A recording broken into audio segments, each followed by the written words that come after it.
بسم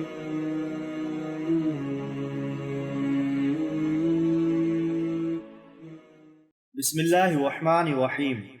السلام علیکم۔ قرآن مجید میں حضرت ذوالقرنین کا ذکر 3 جگہ آیا ہے، سورۃ الکہف، سورۃ الانبیاء اور سورۃ المومن میں۔ حضرت ذوالقرنین کا تفصیلاً ذکر سورۃ الکہف میں ملتا ہے۔ سورۃ الکہف آیت نمبر 83 اور 84 میں اللہ تعالیٰ فرماتے ہیں کہ تجھ سے ذوالقرنین کا واقعہ یہ لوگ دریافت کر رہے ہیں، تو کہہ دے کہ میں ان کا تھوڑا سا حال تمہیں پڑھ کر سناتا ہوں۔ ہم نے اسے زمین میں قوت عطا فرمائی تھی اور اسے ہر چیز کے سامان بھی عنایت کر دیے تھے۔ اس آیت سے ایک بات واضح ہوتی ہے کہ حضرت ذوالقرنین کا واقعہ کچھ لوگوں کے پوچھنے پر بیان کیا گیا تھا۔ آخر یہ لوگ کون تھے اور کن لوگوں نے انہیں بھیجا تھا؟ ناظرین، تاریخ کی کتابوں سے پتہ چلتا ہے کہ کفار مکہ نے اہل کتاب سے کہلوایا تھا کہ ہمیں کچھ ایسی باتیں بتلاؤ جو ہم محمد صلی اللہ علیہ وآلہ وسلم سے دریافت کریں اور ان کے جواب آپ سے نہ بن پڑے۔ تو اہل کتاب یعنی یہودیوں نے کفار مکہ کو 3 سوالات سکھا کر بھیجے۔ ایک تو ان سے اس شخص کا واقعہ پوچھو جس نے روئے زمین کی سیاحت کی، اور دوسرا سوال ان سے اس نوجوان کی نسبت کرو جو بالکل لاپتہ ہو گیا تھا، اور تیسرا سوال ان سے روح کی بابت کرو۔ تفسیر ابن کثیر میں ہے کہ اللہ تعالیٰ نے سورۃ الکہف ان سوالوں کے جواب میں نازل فرمائی۔ آج ہم پہلے سوال حضرت ذوالقرنین کے بارے میں بات کریں گے۔ کیا حضرت ذوالقرنین کا نام ذوالقرنین تھا یا ان کا یہ کوئی لقب تھا؟ جیسا کہ ہمیں تاریخ میں ملتا ہے کہ پرانے دور میں لوگ بادشاہوں کو ان کے نام سے زیادہ ان کے لقب سے جانتے تھے، اور سب تاریخ دان اس بات پر متفق نظر آتے ہیں کہ ذوالقرنین بادشاہ کا لقب تھا۔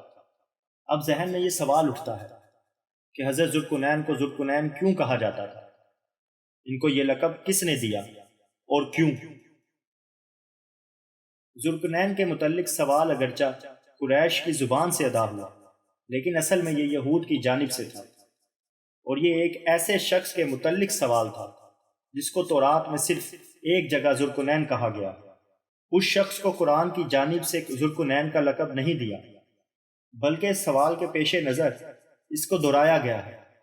چنانچہ قرآن کا یہ اسلوب بیان بھی اسی جانب اشارہ کرتا ہے۔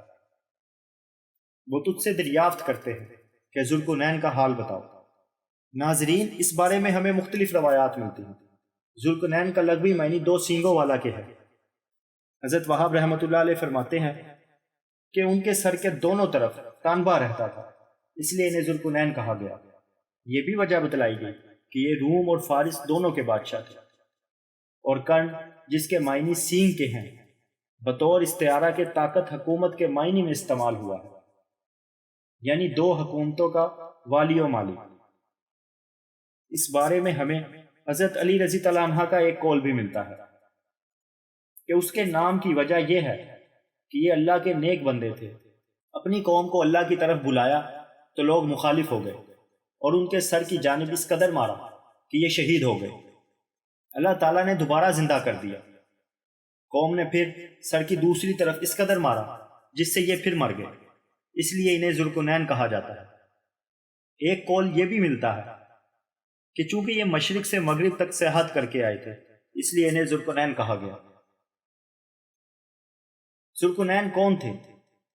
کیونکہ یہ سوال یہودیوں کی جانب سے رسول اللہ صلی اللہ علیہ وآلہ وسلم سے پوچھا گیا تھا، تو ہمیں یہ جاننے کے لیے اسرائیلی لٹریچر کی طرف رجوع کرنا پڑے گا کہ وہ 2 سینگوں والے کی حیثیت سے کس شخصیت یا سلطنت کو جانتے تھے۔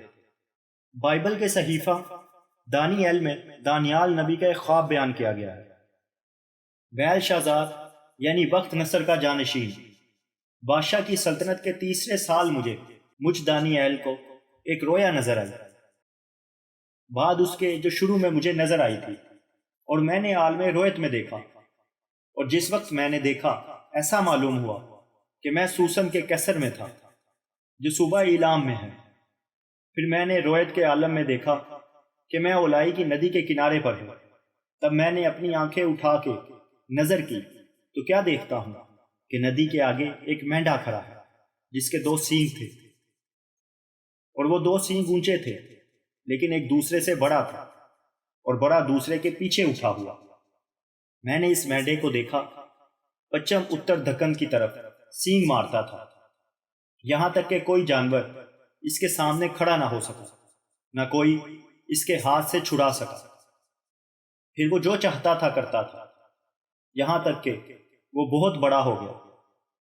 اور میں اس سوچ میں تھا کہ دیکھا ایک بکرا پچھم یعنی مغرب کی سمت سے آ کر تمام روح زمین پر ایسا پھرا کہ زمین کو بھی نہ چھوا، اور اس بکرے کے دونوں آنکھوں کے بیچوں بیچ ایک عجیب طرح کا سینگ تھا، اور وہ اس کے 2 سینگ والے مینڈے کے پاس، جسے میں نے ندی کے سامنے کھڑا دیکھا، آیا اور اپنے زور کے گہرے سیاس پر دوڑ گیا، اور میں نے اسے دیکھا کہ وہ مینڈے کے قریب پہنچا اور اس کا غضب اس پر بھڑکا اور مینڈے کو مارا اور اس کے دونوں سینگ توڑ ڈالے، اور مینڈے کو قوت نہ تھی کہ اس کا سامنا کرے۔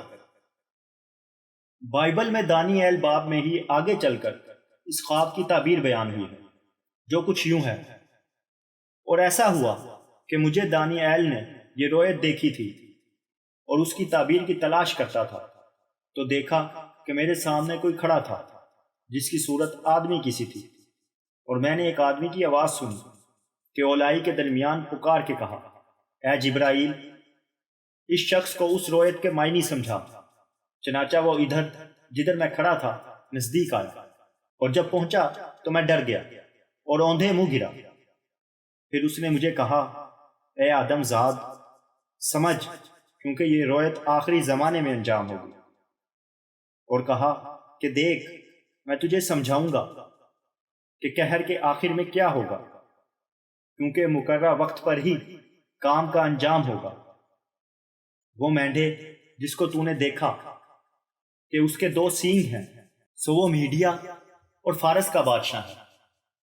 وہ بالوں والا بکرا یونان کا بادشاہ، اور وہ بڑا سینگ جو اس کی آنکھوں کے درمیان ہے، سو اس کا پہلا بادشاہ ہے۔ اس خواب میں یونانیوں کے عروج سے قبل میڈیا اور فارس کی متحدہ سلطنت کو ایک مینڈے کی شکل میں دیکھتے ہیں، جس کے 2 سینگ تھے۔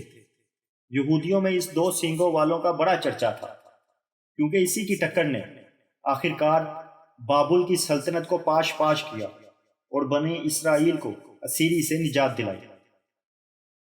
بائبل عزرا نبی کی کتاب میں بصراحت موجود ہے کہ خورس نے یروشلم میں ہیکل کو تعمیر کیا، اور اس نے اس کی تعمیر اور عزت و حرمت کا اپنی قوم میں اعلان کرایا۔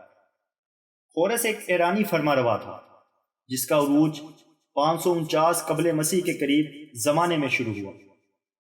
اس نے چند سال کے عرصے میں میڈیا اور لیڈیا کی سلطنتوں کو مسخر کرنے کے بعد 539 قبل مسیح میں بابل کو بھی فتح کر لیا، جس کے بعد کوئی طاقت اس کے راستے میں مزاحم نہیں رہی۔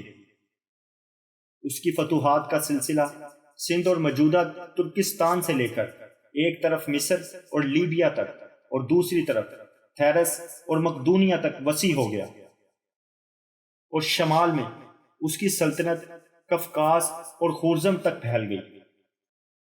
عملاً اس وقت پوری مہذب دنیا اس کی تابع فرمان تھی۔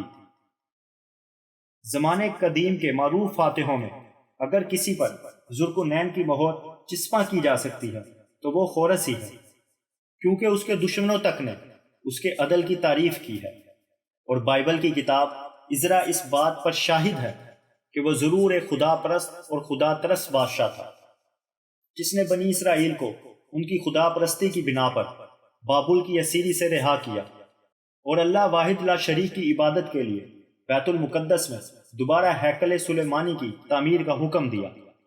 نزول قرآن سے پہلے جتنے مشہور فاتحین عالم گزرے ہیں، ان میں سے خورس ہی کے اندر ذوالقرنین کی علامات پائی جاتی ہیں۔